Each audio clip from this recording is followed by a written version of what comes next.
నీ క్రియలు నేను ఎరుగుదును అని ప్రభు లవోదీక సంఘంతో అంటున్నాడు. అంటే లవోదీక సంఘములో ఉన్నటువంటి వారి క్రియలు ప్రభు చూశాడు. ఆ క్రియలు ప్రభుకి సాటిస్ఫాక్టరీగా ఉన్నాయా? ప్రభుకి తృప్తినిస్తున్నాయా అంటే లేదు. God is not happy. వాళ్ళ క్రియలు సరిగా లేవు. సో క్రియలు సరిగా లేవు కాబట్టే దేవుడు వారిని గద్దిస్తున్నాడు. దేవుడు వారిని ఖండిస్తున్నాడు, విమర్శిస్తున్నాడు. అందుకే నువ్వు చల్లగానైనను వెచ్చగానైనను లేవు. అంటే వారు చల్లగా లేరు, వెచ్చగా లేరు. నువ్వు ఇటు అటు కాకుండా ఉంటే నేను ఉమ్మేస్తాను, నేను నా నోటి నుండి నిన్ను ఉమ్మేస్తాను అని ప్రభు ఒక గంభీరమైన హెచ్చరికిస్తున్నాడు.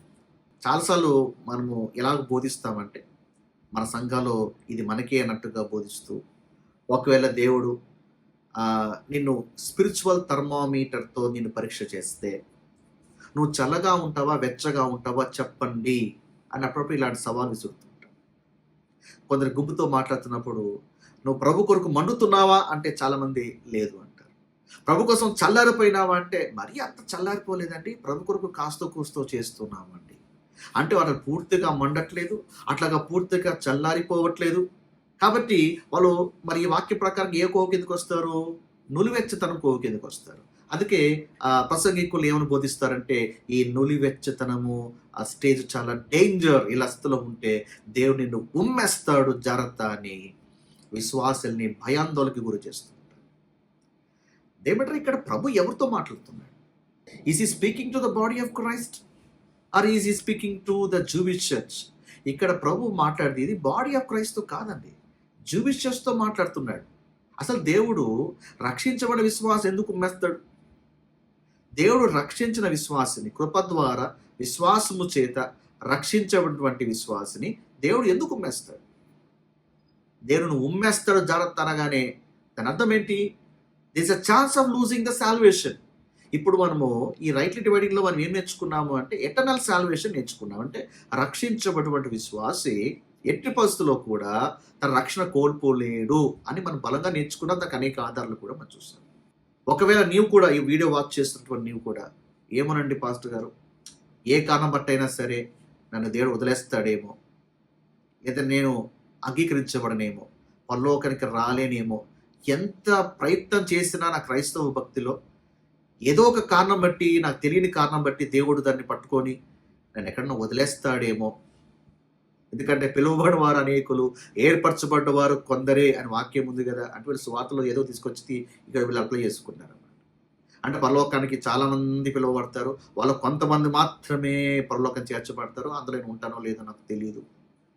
దేవుడు నన్ను వదిలేస్తాడేమో, అసలే భక్తి ఉండేది అంతంత మాత్రమే. పాస్టర్ గారు ఏమో దంచి కొడుతుంటారు ప్రభు కొరకు మండుతూ బతకాలని. కానీ కొందరు విశ్వాసులు ఏమంటే ఎంత ప్రయత్నం చేసినా కూడా అంతంత మాత్రమే ఉంటాడు. So they have a fear that they may lose there salvation. నిజంగానే ఆ వ్యక్తి రక్షణ కోల్పోతారా? అసలు బాడీ ఆఫ్ క్రైస్ట్ ఎవరైనా సరే రక్షణ కోల్పోతారా? ఈ డౌట్ ఉన్నట్లయితే మూడు వచనాలు మీకు చూపిస్తారు. ఈ 3 వచనాలు మీరు బైబిల్లో అండర్లైన్ చేసుకోరండి. దాన్ని బాగా బట్టి కొట్టండి, బై హార్ట్ చేయండి. ఇది మీ మనసులో నాటబడాలి. ఈ 3 వచనాలు క్లియర్గా ప్రూవ్ చేస్తాయి. అంటే చాలా ఉన్నాయి కానీ బట్ సింపుల్గా మీ గుర్తుండిపోవడానికి ఈ 3 వచనాలు మీకు చూపిస్తున్నాను.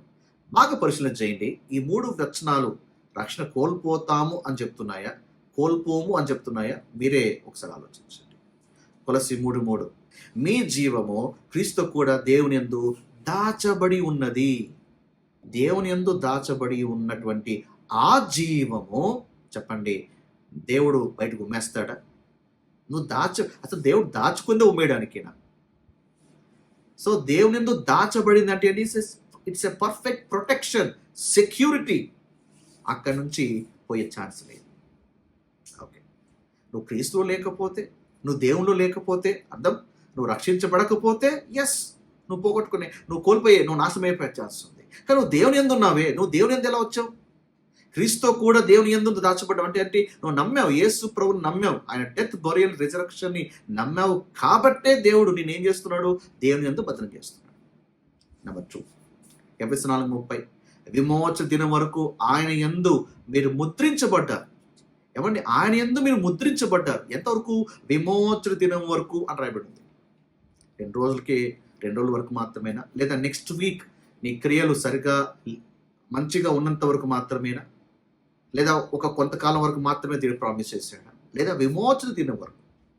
చెప్పండి, దేవుడు నీకు వేసిన ముద్ర, ఆయనందు మీరు ముద్రించబడ్డారు కదా, అది ఎంతవరకు? విమోచన దినం వరకు. అంటే ఏంటి? మన విమోచన ఎప్పుడు చెప్పండి? బాడీ ఆఫ్ క్రైస్ట్కి విమోచన ఎప్పుడు? రాప్చర్, సంఘం ఎత్తబడుట, ఆ బ్యూటిఫుల్, అద్భుతమైనటువంటి సందర్భం అది. అంతవరకు దేవునికి ముద్ర వేశాడు. నీ ముద్ర ఒక వారానికో ఒక 10 రోజులకో ఊడిపోయే ముద్ర కాదు అది. లేదా నీ క్రియలు బట్టి కోల్పోయేటువంటి ముద్ర కాదు అది. ఎందుకంటే దేవుడు ఆ ముద్ర వేసినప్పుడు నీ క్రియలు బట్టి ముద్ర వేయలేదు, నీ నీతి క్రియలు బట్టి ముద్ర వేయలేదు. మతం ఏమంటుందంటే ఒకవేళ అటు ఇటు ఉన్నావా, నీ క్రియలన్నీ సరిగా లేవా, నువ్వు కోల్పోయే అవకాశం ఉంది. చెప్పండి ఒకసారి, దేవుడు ముద్ర వేస్తే దేవుడు ఆ ముద్రను తీసేస్తాడా? అంత్యక్రీస్తే శ్రమల కాలంలో ముద్ర వేస్తే దాన్ని ఎవరు తీయలేరు. ఆ ముద్ర కంటే పవర్ఫుల్ ముద్ర దేవుడు వేసేటువంటి ముద్ర. సో ఎట్టి పసులు కూడా అది కోల్పోలేవు. విమోచ దినం వరకు. చెప్పండి, ఇది నీకు గ్యారంటీ ఇస్తా ఉందా నీ రక్షణకి? Answer is yes. ఫిలిప్పీ 1:14 మీలో ఈ సత్క్రియను ఆరంభించిన వాడు యేసుక్రీస్తు దినము వరకు కొనసాగించునండి రూఢిగా నమ్మచ్చు. యేసుక్రీస్తు దినం వరకు అంటే రాప్చర్. నమ్మిన వెంటనే దేవుడు నీలో ఒక సత్క్రియం ప్రారంభించాడు. దేవుడు నీలో ఆ కార్యాన్ని ఎంతవరకు కొనసాగిస్తాడు? ప్రభు అయిన యేసుక్రీస్తు దినము వరకు దాన్ని కొనసాగిస్తాడు. సో దీస్ ప్రామిసెస్, ఈ వచనాలు, ఈ స్క్రిప్చర్స్ ఏం చెప్తున్నాయి? You cannot lose your salvation. ఒకవేళ దేవుడు ఆ క్రియలు బట్టి దేవుడు ఒకవేళ నిన్ను త్రోసేస్తున్నట్లయితే గాడ్ బికమ్స్ ఎ లయర్. దేవుడు అబద్ధికుడు అవుతాడు. ఎందుకంటే ఒక చోటేమో అది క్రియల వల్ల కలిగినది కాదు అని చెప్తూ, ఇక్కడేమో క్రియలు బాలేవు కదా అని రక్షించబడిన తర్వాత నేను బయటికి వేసేసాడు అంటే God becomes a liar. So ఇక్కడ ఒక విషయం అర్థం చేసుకోవాలి, వేరే గుంపుకి సంబంధించిన సిద్ధాంతాలు మనకు అప్లై చేయకూడదు. అందుకే rightly dividing is very very important. చాలా డినామినేషన్, చాలా మంది ప్రీచర్స్ ఇలా రైట్లీ డివైడ్ చేయరు. They mix both programmes, kingdom programme and grace programme. రెండు మిక్స్ చేస్తూ ఉంటారు. గ్రేస్ చర్చ్ని జీవిస్ చర్చెస్ రెండు మిక్స్ చేస్తూ ఉంటారు. ఇద్దరు అపోస్తులు ఉన్నారు, వాళ్ళని మిక్స్ చేస్తూ ఉంటారు. అన్నీ కూడా కలిపేసి బాడీ ఆఫ్ క్రైస్ట్ మీద రుద్దే ప్రయత్నం చేస్తూ ఉంటారు. అందుకే బాడీ ఆఫ్ క్రైస్ట్లో ఇన్ని భిన్నమైన సిద్ధాంతాలు ఏర్పడ్డాయి. ఏమిటా బైబిల్లో దేవుడు ఒక చోట ఒక రకంగా, ఇంకొక చోట ఇంకొక రకంగా చెప్పేవాడు కాదు కదా.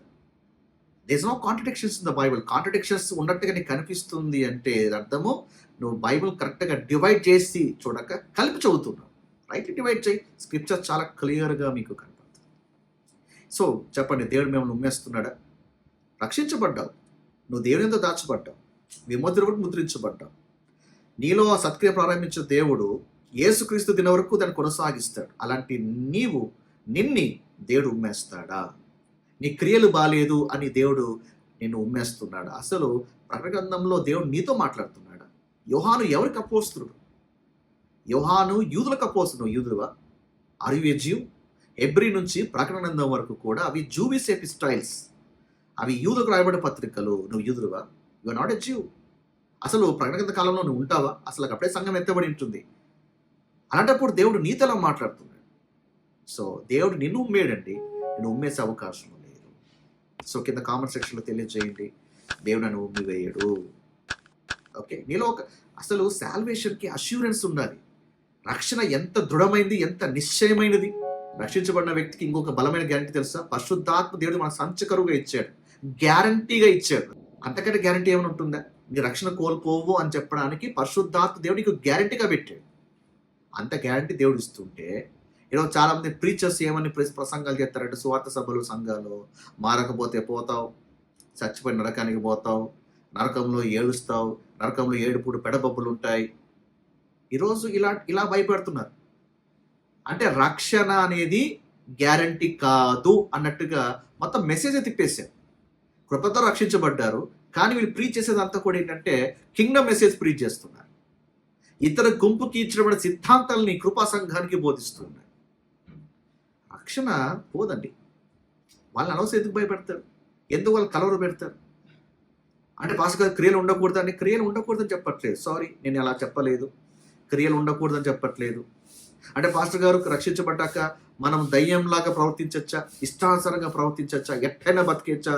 సారీ, నేను చెప్పలేదు, నా దేవుడు అలా చెప్పలేదు, బైబిల్లో పౌలు కూడా అలా చెప్పలేదు. అది నువ్వు ఎక్స్క్యూజ్గా తీసుకుంటావు. దాన్ని క్రియలు ఉండొద్దని చెప్పట్లేదు. అందుకే కృప ఉందని పాపము చేయదుమా, ఆ వీడియోని వాచ్ చేస్తే మీకు అక్కడ క్లియర్గా అర్థమవుతుంది. క్రియలు ఎందుకు చేయాలి, చేస్తే ఏమవుతుంది, చేయకపోతే ఏమవుతుందో ఆ వీడియో వాచ్ చేస్తే మీకు అర్థం. ఓకే, సో కృపాకాలంలో ఉన్నటువంటి రక్షించబడిన ఏ విశ్వాసి, బాడీ ఆఫ్ క్రైస్ట్ అటువంటి ఏ విశ్వాసిని కూడా దేవుడు ఉమ్మివేయడు. ఇక్కడ మాట్లాడుతున్నది ఎవరితో అంటే జూయిష్ చర్చ్తో మాట్లాడుతుంది. లవోదికీయ సంఘంతో దేవుడు మాట్లాడుతున్నాడు. ఎందుకు? వాళ్ళ క్రియలు బాలేవు.